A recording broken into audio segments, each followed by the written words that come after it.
Kevin and Brian, though they were our sons, grew very close to Lisa. She misled them with lies, causing them to ignore us. After Lisa, Kevin, and Brian were asked to leave our home, my husband Michael suddenly passed away. When I told Kevin about his father's death over the phone, his reaction shocked me. He said, "Your dad passed away. You handle the funeral, Mom. I don't want to see the face of someone who kicked us out. We're having a great time here, so don't bother us. Just tell the relatives we can't come because of work or something."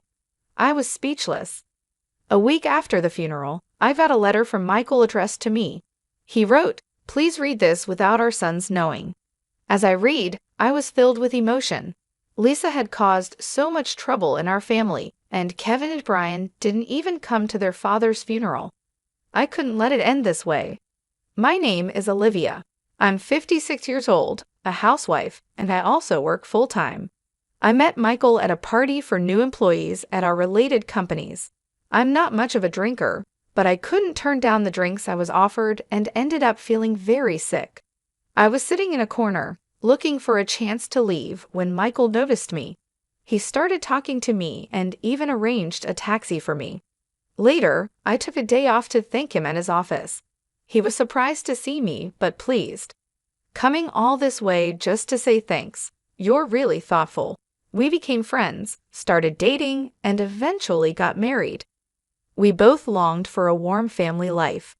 Michael had a tough upbringing, and I lost my parents when I was young. We believed we could be happy together, but living with each other brought unexpected challenges, mostly because of Michael's sister, Lisa. Before the wedding, I tried to meet her, but she was too busy. Our first meeting was at the wedding. Michael's parents had passed away, so it was a simple ceremony with just friends and relatives. Lisa drew attention in many ways. She wore a pure white dress that was quite revealing and had heavy makeup, like a stage actress, and wore lots of perfume. I tried not to show how upset I was, but Lisa either noticed or just didn't like me from the start. She didn't say hello and made fun of me. She said to Michael, "Couldn't you find someone better at your workplace? Having such a plain sister-in-law is embarrassing. But maybe she suits you, Mr. Super Serious." Michael looked like he wanted to argue, but a fight on our wedding day seemed like a bad sign. I said, "I'm fine, let's go get ready." I forced a smile and led Michael away. That was our awful first impression, but I didn't worry too much, thinking we would only see Lisa at family gatherings now and then. However, things changed dramatically. Soon after a short marriage, Lisa moved in with us because of her husband's cheating. She said, "My ex left, and I want to move out too. Our parents sold their place when I got married, so I can't go back to my parents' house. Can I stay at Michael's place for a while?" Michael was clearly annoyed and said, "Why don't you rent an apartment? You got plenty of alimony, right? Just let me stay until I find a nice place. I want to take my time, not settle for a rundown house." But in the end, Lisa just showed up with her stuff and moved in without asking. The main issue was Lisa didn't seem to realize we were taking care of her. She acted like it was her own house, which was very stressful for Michael and me. Lisa would go out every night, sleep until the afternoon, and then spend the day lounging on the living room sofa, playing with her phone or just watching TV. This was her routine until she went out again after dinner. Sometimes I took a day off and stayed home, so I saw this was what she did every day. When I came home tired in the evening after working all day, Lisa would ask in a complaining tone, "Hey, is dinner ready yet? How long until it's done?" I would say, "In about 50 minutes. She would reply, "That long?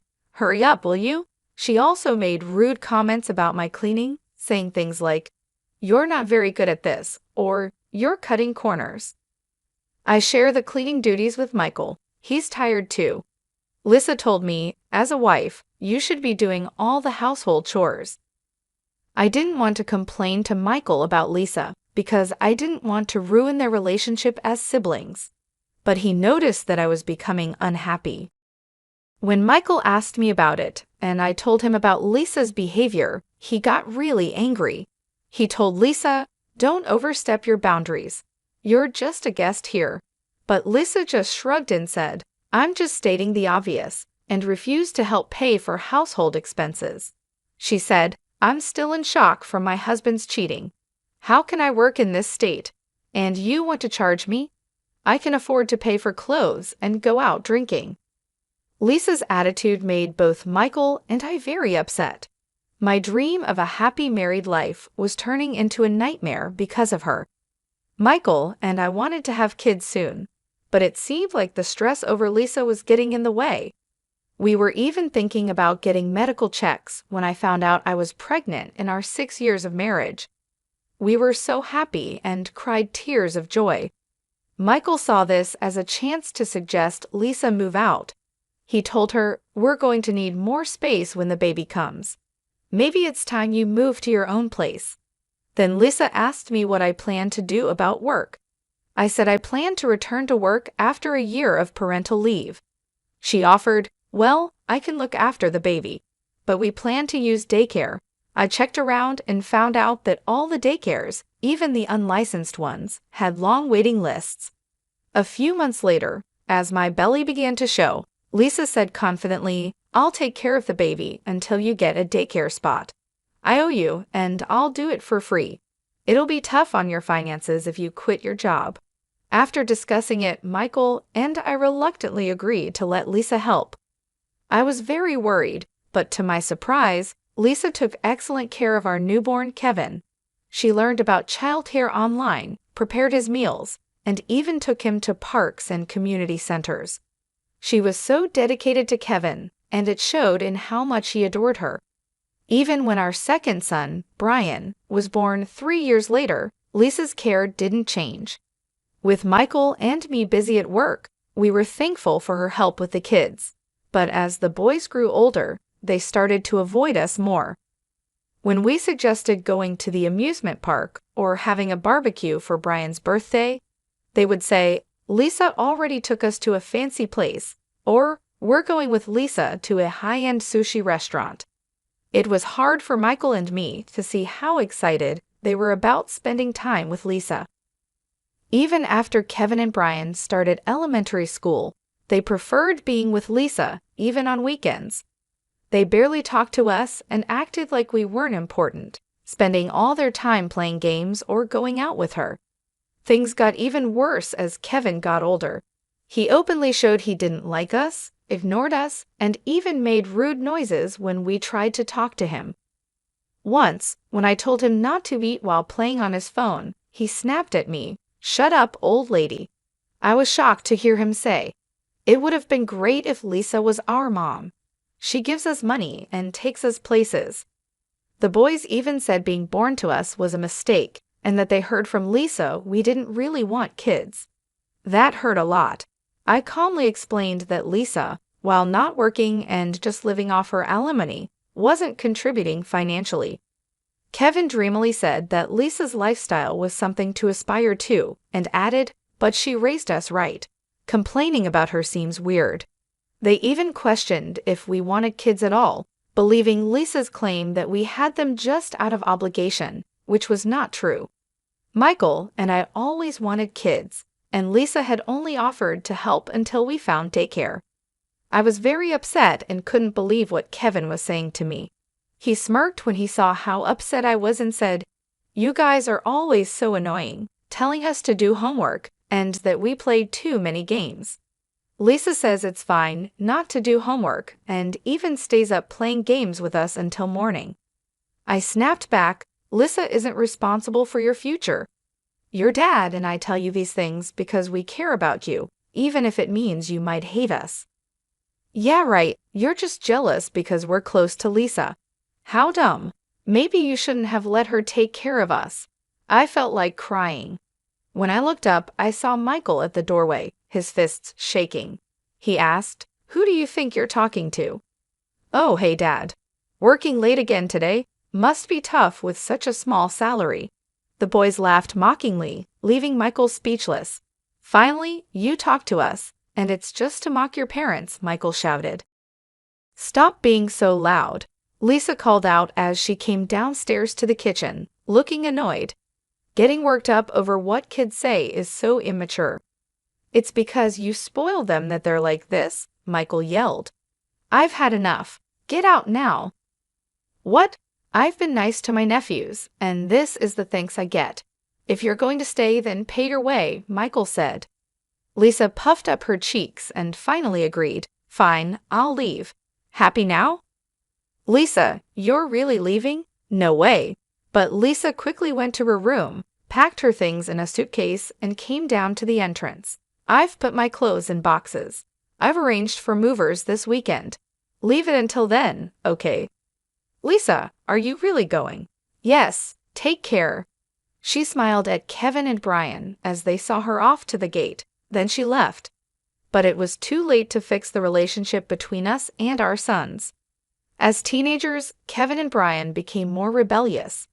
Kevin quit his job within a month after finishing high school, and 1 year later, Brian quit his job after just a few days. They talked about starting a business together and made some questionable deals, spending their money from odd jobs in one night. After a big argument, Michael kicked them out of the house. When you get a job, come back. No way we'll ever come back to this place. And so Lisa, who had caused so much trouble in our family, and the sons she influenced, Kevin and Brian, left, and it was back to just my husband and me. I was worried about how Kevin and Brian were doing, but without the four of them causing chaos, I felt relieved at the end of the year. Just as I was about to leave work and head home, I got a call from Michael's colleague. Are you Olivia? Michael collapsed at work. He's currently in the ICU at the city hospital. I said I would be there right away. I tried to stay calm and drove to the hospital. At the ICU, I waited in the hallway until the doors opened and a doctor in a white coat came out. He looked sad as he told me, "We did our best, but I'm sorry. I was too shocked to speak." That morning, Michael had left for work as usual. We had talked about keeping our schedule open for our anniversary next month. Sure, the usual restaurant. I have a surprise planned for this year. I never thought that would be our last conversation. Everything felt gray and meaningless as I stood there. I decided to contact Kevin, Brian, and Lisa to tell them Michael had passed away. I left a voicemail and sent a message. That night, Kevin called back while he was at a restaurant. I could hear music and laughter in the background. As I tried to tell him about his father, my voice shook. Kevin laughed and said, "The funeral and stuff, I'll leave it to you, Mom. I don't want to see the face of someone who kicked us out. We're having fun here, so don't bother us." I could hear Lisa chuckling in the background. "Just tell the relatives we're absent because of work. Say hi to them for us." I stood in shock for a while, holding the phone. Were these really Michael's sister and sons? Feeling empty, I knew I had to go ahead with the funeral arrangements. I got in touch with Michael's family and the funeral home we usually use to arrange a family funeral. Saying goodbye so suddenly didn't feel real, and I didn't cry during the funeral. But as everyday life continued, the pain of losing Michael kept hitting me. While making dinner, setting up to record a TV show we watched together, or making coffee, I'd accidentally make enough for 3 or start talking to him before realizing he was no longer there. That's when I couldn't hold back the tears. A week after Michael passed away, I was watering the flowers when the mailman arrived. I took the mail inside, and among the junk mail, I found an envelope addressed to me. The handwriting was unmistakably Michael's. Overwhelmed with emotion, I opened it. The letter explained that he had asked a friend to send this if something happened to him. After expressing his thanks for our years together, one line stood out, asking me to keep this from our sons. Moved by the letter and realizing how much Michael knew I worried about the kids, I wiped away my tears and decided to take action. Lisa had hurt our family, and Kevin and Brian hadn't even come to their father's funeral. I was determined not to let it end this way. Michael's letter mentioned a package in a safety deposit box at a bank near the station, and he included a key. I went to the bank, entered the safety deposit box area next to the ATMs, and nervously followed the instructions. I inserted the card, entered the PIN, and a part of the table opened to reveal the safety deposit box Michael had rented. I used the key, found everything Michael mentioned, and took them with me. Later, I invited Lisa, Kevin, and Brian to my house. I decided to share Michael's inheritance with everyone important to him. With the promise of inheritance, Lisa, Kevin, and Brian came quickly. They had skipped the funeral, but were eager for the inheritance, which showed their shamelessness. Lisa couldn't even wait while I was making tea. She blurted out, "Stingy Michael had an inheritance. Maybe he hid money because he was so stingy. Being stingy might not be so bad after all. I wonder if he put his inheritance in some account. I'm excited." Then she looked at me and smiled. "You did the right thing telling your sister-in-law." "Mom, stop beating around the bush. Is Dad's inheritance in jewels, maybe gold bars?" As they all fidgeted, I smiled and said, "Before that, please listen to this." I put an IC recorder and Michael's cell phone on the dining table, which confused them. "Is that Dad's cell phone? And what's this? An IC recorder? The kind used for investigating affairs? I see it on TV. Wait, did Dad have an affair?" Kevin laughed mockingly, but his smile vanished when I pressed play. Kevin's voice came through, talking on the phone. "Yeah, remember that old lady you met at our house? Lisa. She wears so much makeup and clings to me, calling me Kevin dear. It's gross, but she'll hand over money if you flatter her. There's a use for fools and old ladies." As Kevin froze, Lisa's face filled with anger. When the recording stopped, Lisa angrily asked, "What was that, Kevin?" He replied, "I don't know, a stranger maybe, or Dad recorded that voiceover." Lisa shouted, "Michael was too tech illiterate to do something like that." As Lisa and Kevin argued, Brian tried to leave quietly. I quickly played the second recording. "How much money did you get from Lisa?" $33,000. "Damn, I only got $3,000. What did you do?" "Gave her a bouquet of roses and a high-end bag for her birthday. Maybe I'll give her a fake brand next time. She can't tell the difference." Kevin and Brian laughed, revealing their true colors. "She loves getting gifts from men, even though she's almost 50. She still acts young, falling for every compliment from men she meets at the bar and spending a lot of money on them. She's an easy target, really foolish." The brothers didn't hold back in their ridicule, even mocking her blonde hair and her unrealistic dream of marrying a young Korean pop star, which they found creepy. Amidst Kevin and Brian's laughter, the recording suddenly stopped. Brian, with a forced smile, defensively muttered, "Man, when did Dad record this? And to show it to Mom after he's gone, that's just mean. Pretending to be a good guy, but those are the ones you can't trust." Even now, they continued to insult Michael, which made me very angry. Before I could speak, Lisa yelled at them, "You dare mock people? Who do you think raised you since you were kids? Don't mess with me." "See, that's what's so annoying about you, always acting like we owe you," they replied. Kevin and Brian's laughter made Lisa's ears turn red with anger. "Now it's your turn, Lisa. Having a favorite bar to go to, that's quite nice, isn't it?" As I reached for the IC recorder, Lisa's face tensed up. Without hesitation, I pressed play. First, lively music and clinking glasses. Then Lisa's high-pitched voice came through. "That's right. I've had my nephews wrapped around my finger since they were little, fill their heads with all sorts of nonsense about their parents. Kids are easy to manipulate." "Oh, Lisa, you're so clever," praised the man. Proudly, Lisa responded, "I'm single. I need them to take care of me in my old age. Look at my nephew, handsome, right?" "True, they look like models or pop stars," the man replied, growing more talkative. "I dream of my nephews feeding me, taking me on amusement park dates, even changing my diapers in the future." "Oh wow, going into a facility? No way, if I'm going to be looked after, it's by handsome men only. Can't wait." I stopped the playback and looked at Lisa. With Kevin and Brian's intense gaze upon her, she turned away. "So both my brother and his wife had nasty hobbies. recording things secretly. You were gallivanting around so much, I heard from relatives and got curious.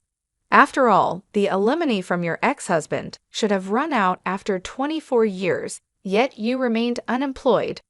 So I hired a private investigator to look into your background. I explained what had been recorded. Lisa, you really are quite a character. No, not funny at all. Creepy, really. What do you think of us? As the brothers cringed and hugged themselves, Lisa's eyes narrowed in anger. Shut up. I doted on you, spent my time and money. What's wrong with expecting something in return? Oh, you mean this? I said as I spread a bank book on the table, making Kevin and Brian's eyes light up. Oh, is this finally the inheritance? Well, sort of, I said suggestively, glancing at Lisa, who looked nervous and sweaty, her eyes darting around as if looking for a way to escape. I turned to Kevin and Brian. Remember what I told you before? Michael cut ties with his father before we got married, remember? Kevin nodded. Our grandfather, Dad's father, didn't work seriously. He relied on the family fortune and racked up a huge debt, I continued.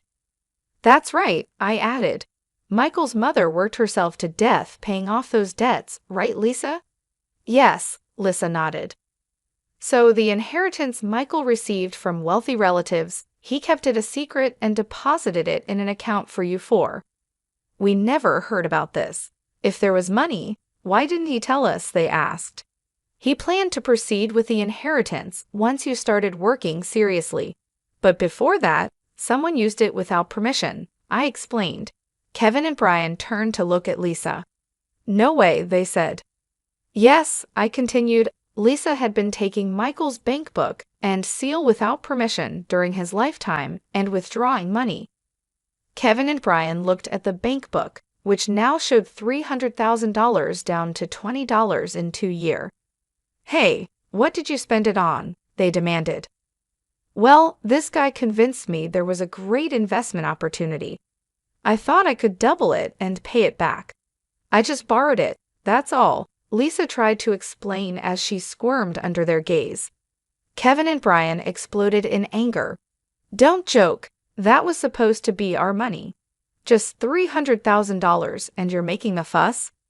Considering the effort I put into raising you, you should be giving it to me for free, Lisa shot back defiantly. This made Kevin and Brian even angrier, their veins popping on their foreheads, looking ready to confront her. But that wasn't all about Lisa.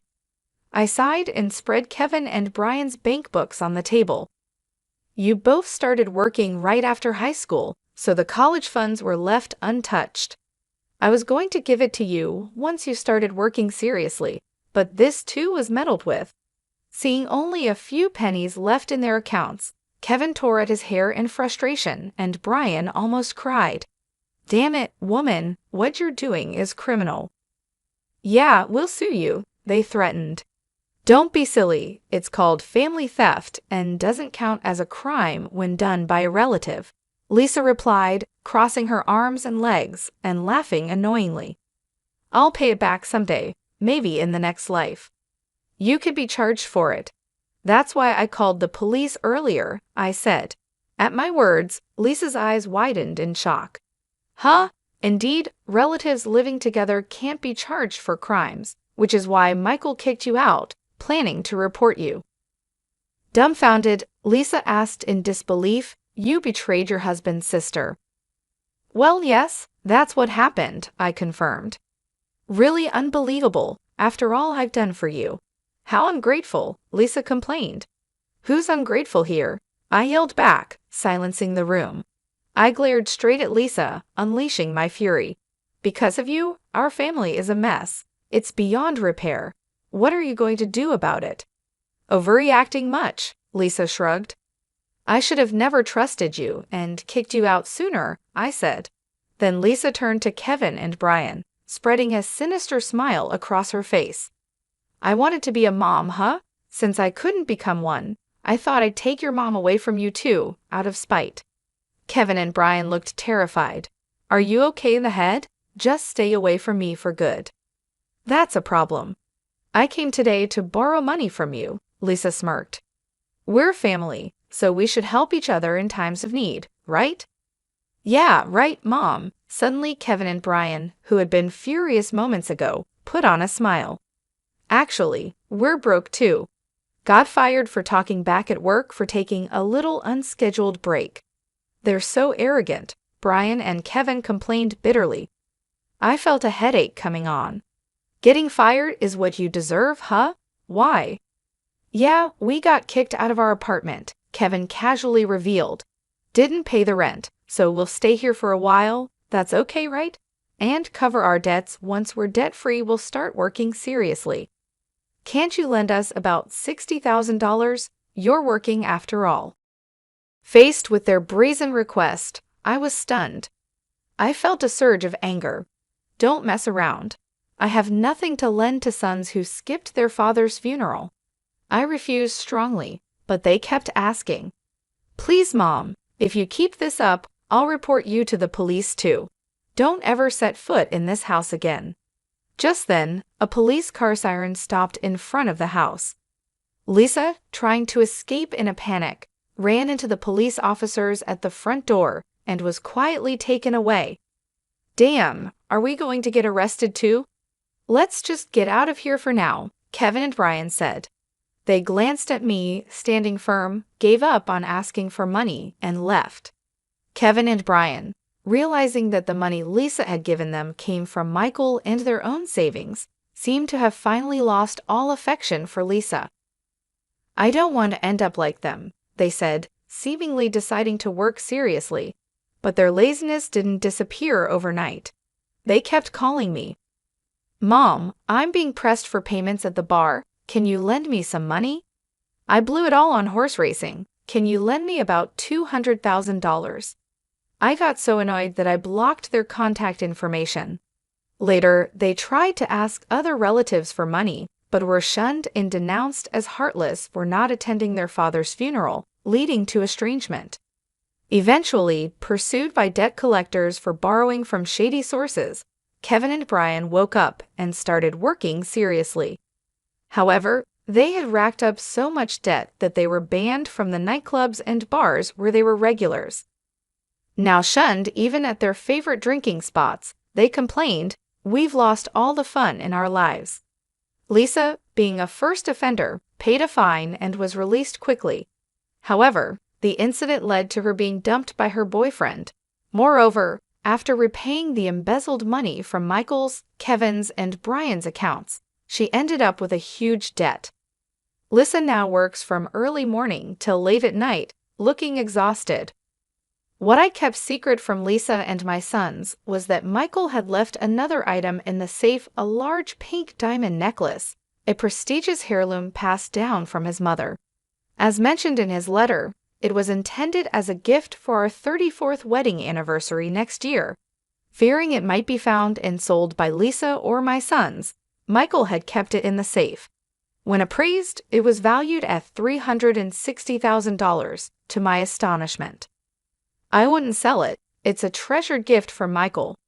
Although I hoped for a warm family, things didn't go as planned with my sons, and I lost my husband too. But Michael's memory is still alive in my heart. Moving forward, I want to live strong and cherish the memories of Michael.